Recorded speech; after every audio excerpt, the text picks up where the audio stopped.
Hello दोस्तों, आप लोगों का नीलकंठ स्टडी चैनल 03 पर स्वागत है। तो आज मैं स्टार्ट करने जा रहा हूँ क्लास 10 चैप्टर नंबर 3, दो चर वाले रैखिक समीकरण युग्म, अ pair of linear equation of two variables. तो आपको भूमिका, ये तो आप भूमिका मतलब पढ़ लेनी है ऐसे एक दो बार। ठीक है, चलो स्टार्ट करते हैं हम अपने लेक्चर से। तो ये है हमारा मेन टॉपिक, इसे आपको दो तीन बार अच्छे से पढ़ लेना है। ठीक है, तो मैं आपको इसको पढ़ के दिखा देता हूँ एक बार। ठीक है, तो स्टार्ट करें। एक रैखिक समीकरण युग को हल करने की बीजगणितीय विधि, algebraic method of solving of a pair of linear equation. ठीक है, लीनियर इक्वेशन, लीनियर इक्वेशन। ठीक है, चलो स्टार्ट करते हैं। अधिकांशतः रैखिक समीकरणों को हल करने के लिए ग्राफी विधि उपयुक्त नहीं होती है, विशेषतः तब जबकि समीकरणों द्वारा निरूपित रेखाओं के प्रच्छेदन बिंदु के निर्देशांक न होकर परिमेय संख्याओं के रूप में हो।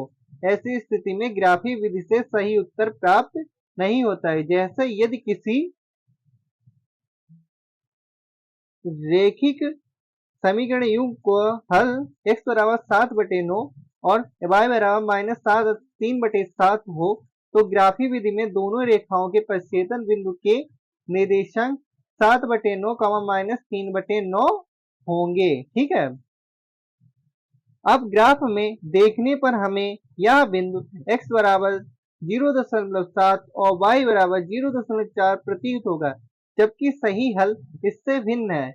यही कारण है कि ग्राफी विधि से पूर्ण रूप से शुद्ध हल प्राप्त करना कभी कभी कठिन हो जाता है और हम पूर्ण रूप से सही बिंदु के स्थान पर उसके निकटस्थ बिंदु के निर्देशांक ही निकाय के हल के रूप में लिख देते हैं। अतः यह आवश्यक हो जाता है कि कोई ऐसी उपयुक्त विधि अपनाई जाए ताकि रैखिक समीकरण युग्म का पूर्ण रूप से शुद्ध हल प्राप्त हो सके।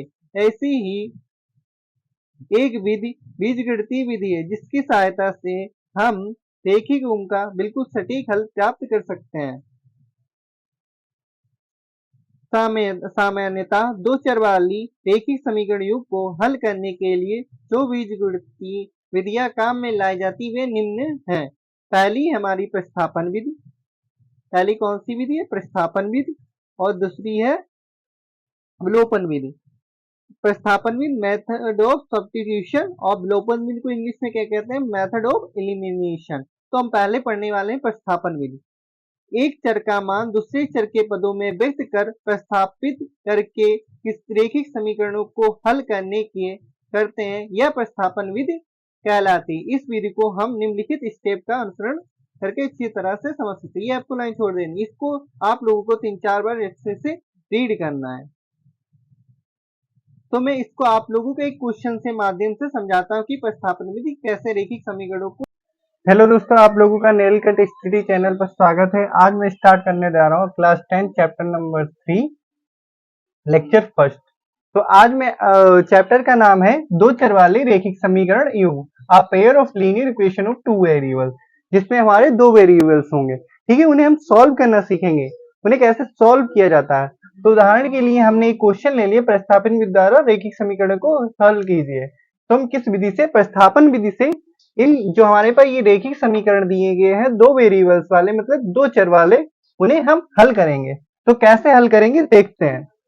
सबसे पहले हमें जो रैखिक समीकरण दिए उन्हें नोट कर लेना है। दिया है, ठीक है, ठीक है। 7x माइनस का 5y x 2y। जो हमें रैखिक समीकरण दिए हैं उनको समीकरण मान लेंगे। एक समीकरण नंबर 1, समीकरण नंबर 2। अब हम क्या करेंगे? समीकरण फर्स्ट से जो हमें सिंपल वैल्यू मिलेगी हम उससे मतलब क्या वैल्यू निकाल लेंगे। तो हम इसे प्रतिस्थापन विधि से, किस विधि से? प्रतिस्थापन विधि से सॉल्व करेंगे, प्रतिस्थापन विधि से। ओके, प्रतिस्थापन विधि से। तो प्रतिस्थापन विधि हम लोग जानते हैं, जो हमें रैखिक समीकरण दिए हुए हैं उसमें से हम तो या तो x की वैल्यू निकाल लेंगे या तो 2 मतलब कि y की वैल्यू निकाल देंगे। ठीक है, किसी एक मतलब चर की वैल्यू निकाल के दूसरे समीकरण में पुट कर देना, तो उसी को हम क्या कहते हैं, प्रतिस्थापन विधि कहते हैं। फॉर एग्जाम्पल जैसे यहां से हमें x की वैल्यू सिंपल तरीके से मिल जाएगी, तो ले लेते हैं समीकरण 2 से, समीकरण नंबर 2 से x plus 2y equal to 3, x को हम ऐसे रहने देते हैं और प्लस के 2y को उधर भेज देते हैं। इधर प्लस का 2y है तो उधर जाएगा माइनस का 2y हो जाएगा, ये 3 माइनस का 2y, तो ये हमारे क्या आ गया, x बराबर माइनस का x इज बराबर 3 माइनस 2y। अब x का मान हमें समीकरण 2 से निकाला है, तो इसीलिए इसमें नहीं पुट करेंगे, समीकरण फर्स्ट में। तो ये x का जो मान आया वो मतलब इस समीकरण फर्स्ट में क्या कर देंगे, पुट कर देंगे। x का मान समीकरण फर्स्ट में रखने पर, जब ने x का मान समीकरण फर्स्ट में रखा तो देखते हैं क्या मिलता है।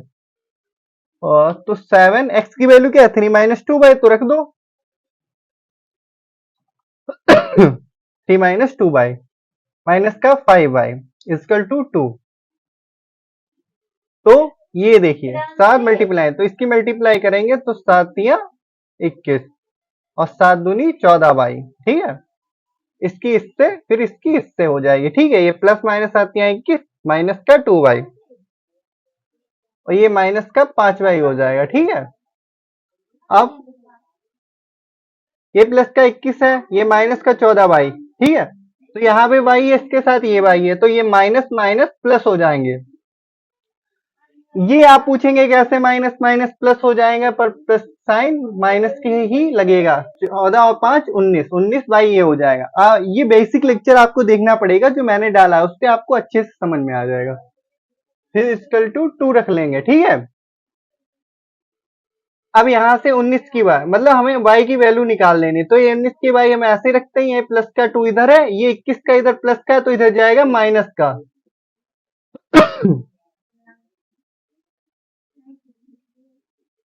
तो प्लस माइनस माइनस माइनस होगा, प्लस माइनस माइनस यानी माइनस होगा, तो 21 में से 2 जाएगा तो 19 बचेगा, बट साइन किसका लगेगा, मैंने बताया था जो बड़ा होता है उसका साइन लगेगा, तो माइनस का 19। तो y ये इधर किससे मल्टीप्लाई में माइनस का 19 है, तो इधर जाएगा बटे में हो जाएगा माइनस का 19, तो ये माइनस से माइनस कैंसिल, 19 से 19 कैंसिल, तो y की वैल्यू कितनी आ जाएगी 1। तो हम y का मान किसी भी समीकरण में रख देते हैं, तो इसे मान लेते हैं समीकरण नंबर 3। ठीक है, y का मान समीकरण फर्स्ट में रखने, समीकरण नंबर 3 में रखने पर, तो समीकरण नंबर 3 क्या है, ये है x इक्वल टू 3 माइनस का 2 into 1।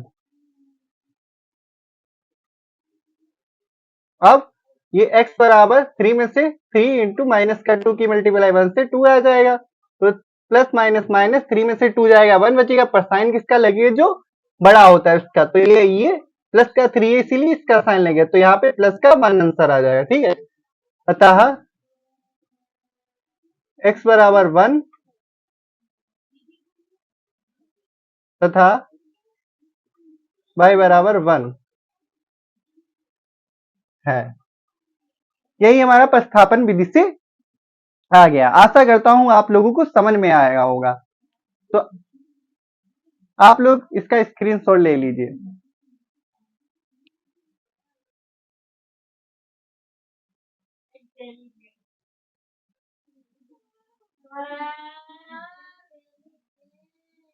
Thanks for watching my lecture.